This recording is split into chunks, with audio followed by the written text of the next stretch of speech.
After China introduces its toughest regulations yet on land reclamation, we'll be examining what's behind this drastic halt.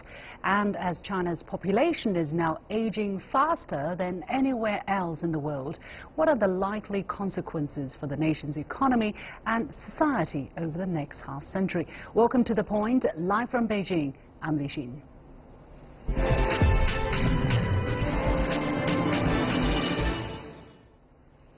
China has introduced its toughest regulations on land reclamation along the country's coastline. It will halt and prohibit all business-oriented reclamation activities in 2018, and it will abolish the authority of local governments to approve such projects. The announcement last Wednesday comes after damning reports from State Oceanic Administration, or SOA, inspectors. Last year, the SOA dispatched them to 6 provinces, namely Liaoning, Hebei, Jiangsu, Fujian, Guangxi and Hainan, among China's 11 coastal areas. Land reclamation projects have helped cities around the world create comparatively cheap space for development, and China has legally approved a total of 158,000 hectares of land reclamation in the past 15 years. So why putting a drastic halt to it now? We are joined in the Beijing studio by Professor Qi Ye of Environmental Policy at Tsinghua University, also Director of the Brookings Tsinghua Center for Public Policy, and Ms. Wu Changhua, who is a China-Asia Director at the Office of Jeremy Rifkin, a foundation concentrating on economic trends. Welcome to both of you to the studio. Let me ask you this question. Now, people have been reclaiming land from rivers, lakes and oceans for ages to get additional land. Why is the situation in China different, or is it different, and how serious it is? Ms. Wu. As you mentioned, land reclamation from the river system, water system has long been a practice. If you look at maybe the Netherlands and Japan have been among the pioneering nations historically, partly because they are small countries and they went through rapid growth and they need more land space to grow. So if you look at the Netherlands today, 20% of the Netherlands, the territory, actually is claimed from the ocean. Japan has a lot of islands today, man-made islands, also claimed by filling space with trash and garbage, stuff like that. So from practice perspective, it's been sort of common. I think for China today, as you mentioned, China has always been taking very similar steps over the decades. But now I think if you look at the importance of the ocean, the ecosystems, and if you look at the pollution, if you look at the resources, whatever, I think China today has to pay more attention to reconsider its steps in terms of this practice. Mm-hmm. Professor Qi, as I mentioned, last year the SOA conducted inspection in these 6 provinces. What are the biggest problems they have found that land reclamation has, or illegal activities in this regard, has created for the coastal areas in China? I think the key word here is illegal, right? Like Changhua just mentioned, the land reclamation is a common practice in many countries in the world, and China is no exception. Let's first look at the situation now in between the Yangtze River in the south and the Yellow River in the north. And there is this whole belt of coastal area in Jiangsu province and also part of the Shandong province.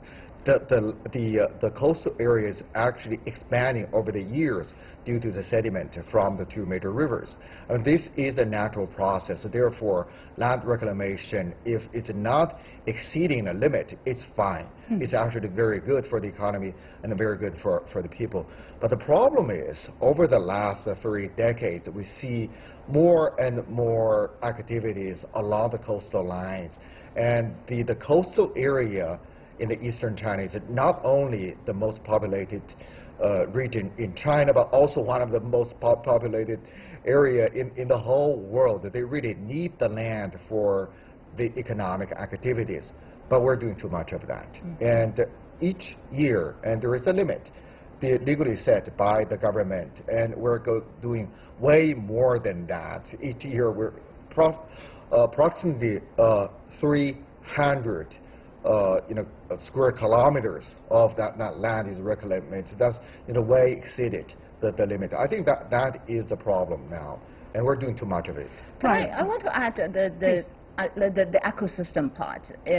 Besides the legal part, the normal, the natural process, for many parts of the coastal lines, they are wetlands, right? And there are functions actually for those ecosystems. For instance, they help purify the water, they help dilute the pollutants, and they are the habitat for lots of flora and fauna, and the flora, birds, plants, stuff like that. But now we are literally turning them into land, right? And literally we dramatically, decrease the function of the ecosystems. Then if you look at the negative impact side, if particularly sea level is rising and the seawater erosion happening more and more frequently these days, so people living in those parts of the country actually started to feel the negative impact. They don't have enough resilience capability or infrastructure there. So the moment is critical. The government is looking into this issue very carefully. Not only say how much land we need, but we need to look at overall the ecosystem, particularly I call it ecosystem and environmental security in this country. Right. Actually, the findings last year of this nationwide survey and inspection are comprehensive, not just including land reclamation, the numbers of land, but also the ecosystem, the use of resources and the environment. And it found, as released last Wednesday, that the land-based sources of marine pollution is actually a big problem. They have identified some 9,600 sources, land sources of marine pollution, and they include sewage outlets and rivers, pouring pollution into the rivers. And out of the 7,500 sewage outlets, only 8% were licensed. The marine environment, near over 80% of the sewage outlets fail to meet the standards. So, Professor Chi, it looks like the situation is really, really bad. It's really devastating. Tanghua just pointed out that the ecological side of the story, and it's not only the resources, it's the ecological problem, it is the environmental problem you just mentioned.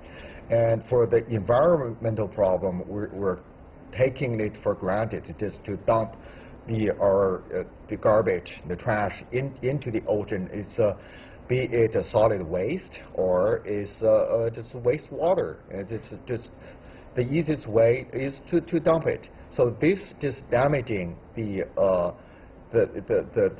very functions of ecosystems.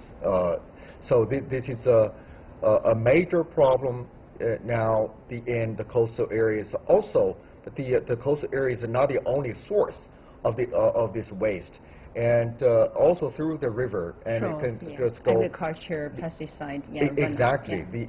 Just flow into this, so that creates a whole belt, very wide range of belt along the coastal area. That's just making the marine ecosystem in function.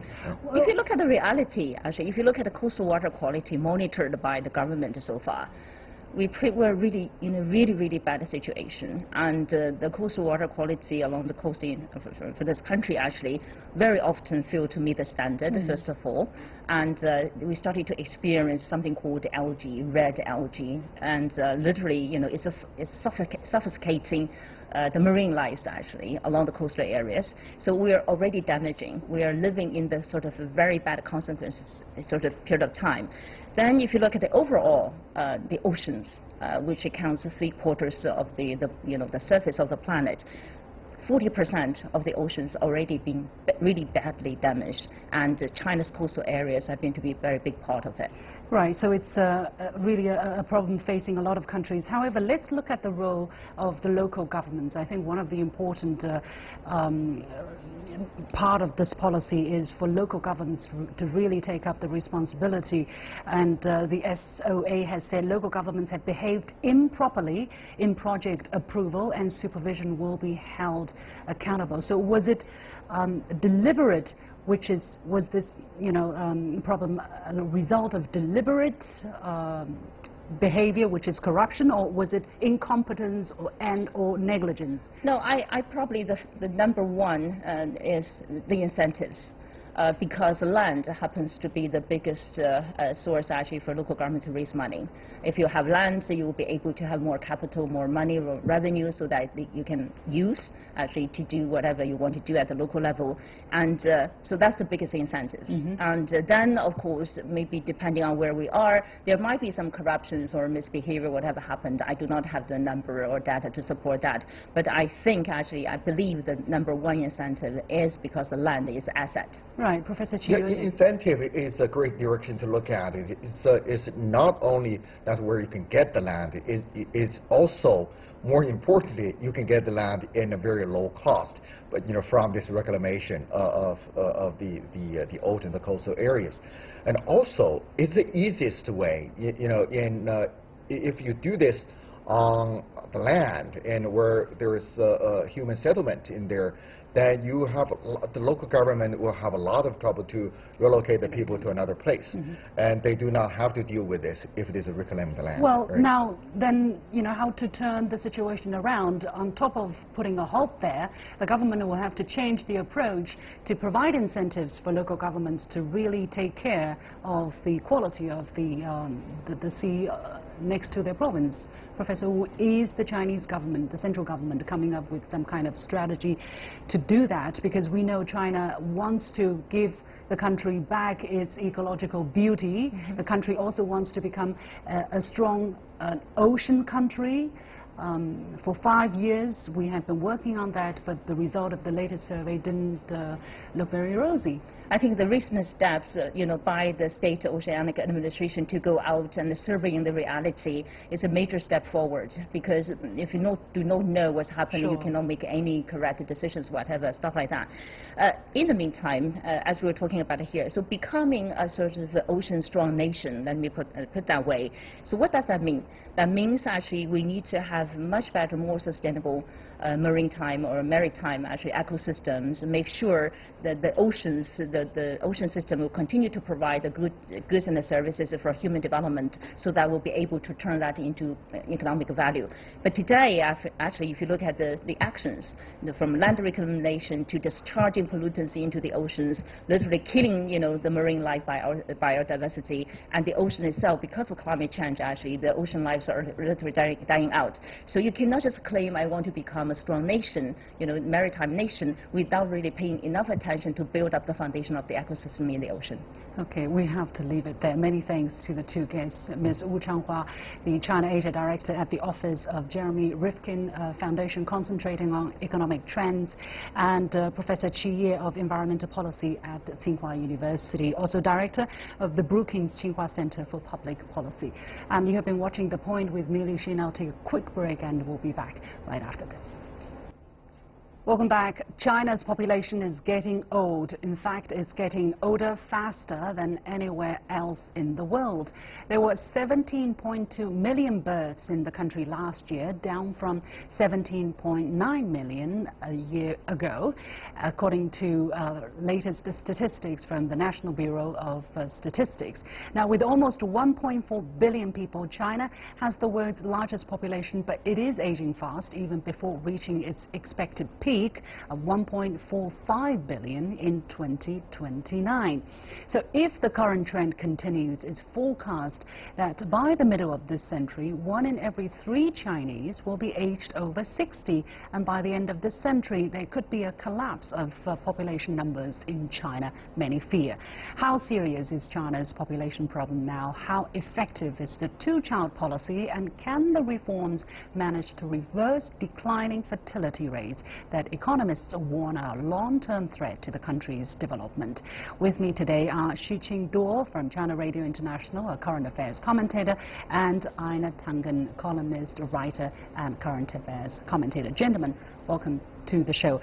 Now, as I mentioned, the aging process is happening in China faster than other countries. According to UN figures, the ratio of those aged 60 and above across the world rose by 3% in 60 years, from 1950 to 2010, while in China it increased by 3.8% in just 10 years, from 2000 to 2010.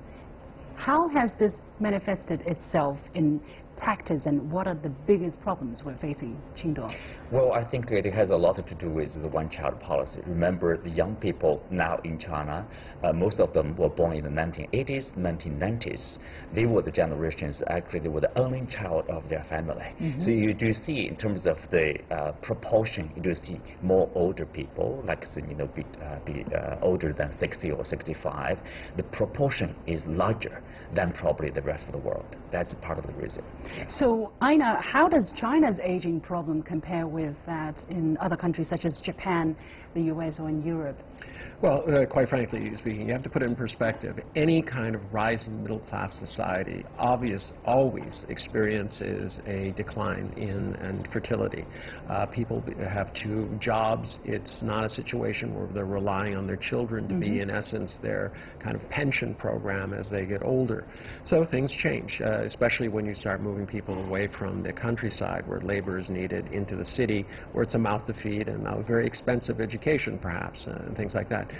Chinese families spend a lot on their children's education. It's a real focus thing. I think it's the number 3, third largest output. So when you start comparing China is going through these growing pains. But one thing I do want to bring out, there's a disconnect currently going on between this idea that the only way that your economy can advance is if your population increases. Because there's always been this kind of classical economic model that says things. But the truth is, there's another fact out there, which is they've had a number of studies by Oxford University, by McKinsey, by other independent think tanks that said we are facing a time when somewhere between 46 and 51% of the existing jobs are going to go away. Replaced by machines. Replaced by technology and machines. So this idea that in the past that the only way to go forward was if you had a lot of workers at the turnstiles manufacturing things is no longer true. That already makes us feel better. Qingduo, what do you think? Well, I tend to agree with Anna. It's really, even you look at the population, the size of the population, the only factor is about the productivity, right? If you look at the U.S. population, it's about 3 billion. That's the largest economy. If you look at the population of China and India, 14, 30, 1.4, 1.3 billion people. But it's the economy, the size of the economy is much smaller than that of the United States. The productivity, there's a difference. So yes, in China, I do think I tend to agree there's a population, we need to do something to solve this upcoming challenge, let's say, because of the one-child policy, which had been there for 36 years until 2015. And then we have like a two-child policy, basically. Right, exactly. The question really is, since China adopted this two-child policy, how come the number of children, newborns, have not gone up as people expected? Good question. I think the real challenge is really about the people's attitudes. During these 36 years, from 1979 to 2015, people somehow, the couples have got used to this. The perception of the size of the family is like a couple with a child, whether boy or girl.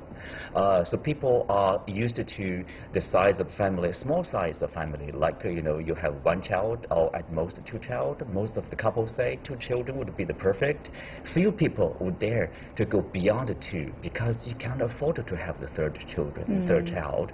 Usually that's the case. I think there's a lot of challenge. The perception of the cultural shift of traditionally Chinese people like big families because the more children you have, the more prosperity. Right. So now I think it's changing. Yeah. That is the difficult part to somehow to reverse. Right. Well, some people are also saying whether or not there was this one-child policy, when people's education level go up, when the income level go up, people will tend naturally to have fewer numbers of children. Aina, is that how you're looking at it, or do you think there are other explanations? Yeah, that's that middle class factor that works in. I mean, if you start looking at developed countries in Europe and things like that, you obviously see this move towards smaller families. China has another particular problem, and I do think I agree with you completely. It's related to this issue about cost. I mean, it's very difficult to buy a house in the city. Like, adding another child and, still having grandparenting, schooling, extra classes above schooling. the cost of education beyond what is free in China if they want to send them abroad. All of these things start factoring in. People have two-income families. There's only so much they can do, and there's only so much time they have. Right. I think it is still, right now, you mentioned this new theory about whether or not the economic development will solely rely on the number of people. I agree. However, how do you have a big enough economy to support a big enough population to support the economy? You need the markets, for instance. You need people to buy products. So I think still China is faced with that problem. And Qingduo, do you think this two-child policy will eventually pick up, will eventually give China the extra population that China will desperately need? Well, I tend to have doubts about how effective the second child policy or two-child policy so what is the way out? It's a very difficult issue. But then again, some people would call it a population crisis. I don't entirely agree with that. If you look at Japan, they are faring pretty okay. Over the past 30+ years, they have been in this so-called population crisis, aging population, but they are doing fine with, of course, assistance of technology, AI, robots. But then I think we still have time to think it over and take effective and quick policy changes to take a hard look at the situation and find out what we need to do. Right. I'm going to completely differ on this in the sense that I don't think it's a crisis. I think it's a crisis if you let your population grow beyond it. You just, the first part of your program, you were talking about the ecological damage which is being done by the fact that we have over 7.3 billion people on this earth. Think, back in 1700, there were 600 million people. We've had a massive thing, climate change, all of these issues. I think the future is not about having new people, what I call the subsistence economy, where it's all about food and clothing and all the basic necessities, and it's more about the choice economy. Today, what clothes we buy, whether we buy a watch, everything that we do is more about choice than necessity. And quite frankly, I mean, McKinsey has already done a survey where they said 3/4 of everything that is bought in the next 15 years will be out of choice, not necessity. So already we're seeing the economic drivers shift to this issue about what do I want, what kind of cell phone and things like that. Mm-hmm.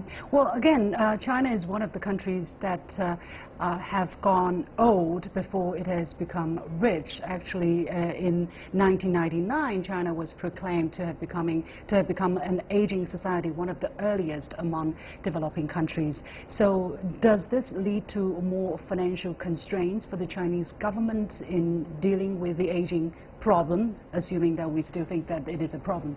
No, I don't think so. I think it's quite the opposite. I mean, the focus on technology and innovation is all about productivity.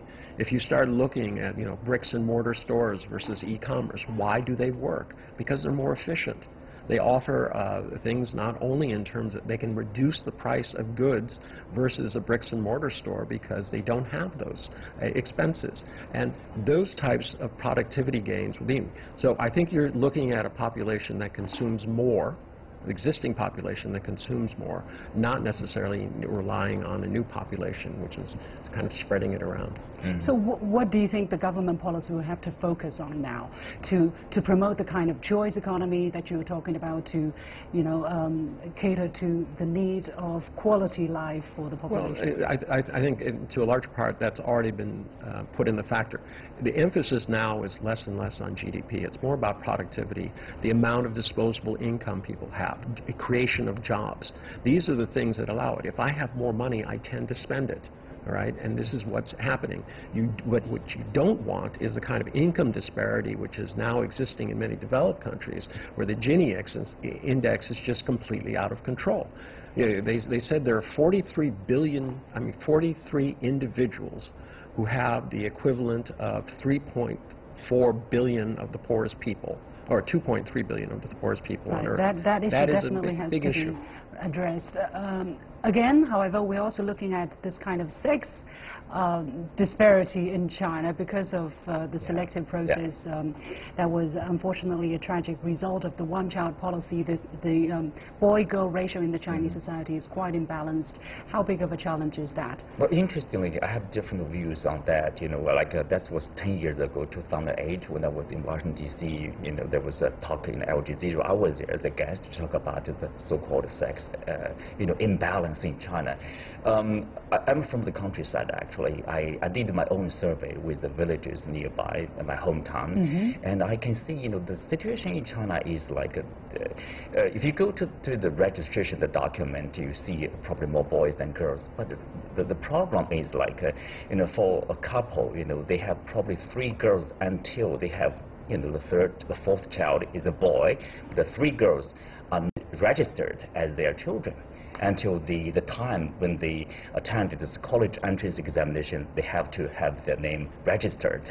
So you do see the countryside actually, you know, reality is probably have more girls than boys. That's and but how do we know that's picture? belied by the fact that there are buying brides from Vietnam, Cambodia, and all of these neighboring countries and bringing them in. That's usually from the village area. You know, like leftover, so-called leftover. Let me use this word. It's very derogative anyway.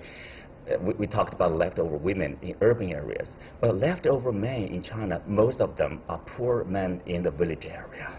So that's why they can't afford to have a bride of Chinese girl. So they buy bride from other countries. There is the status disparity, actually, yes. that is and marriage is difficult. Yeah, recently 2 scholars, one from the Chinese university in the northwestern CGTN, another from the US, they did a study. That's the only voice different from the so-called sex imbalance, very popular in, you know, around the world. But I think the situation probably somewhere in the between. Yeah.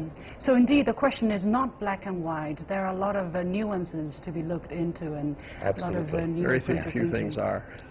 Yeah. Well, many thanks. So we have to leave it there. Xu Qingduo and Aina Tangen, as usual, thanks for your input and your insight.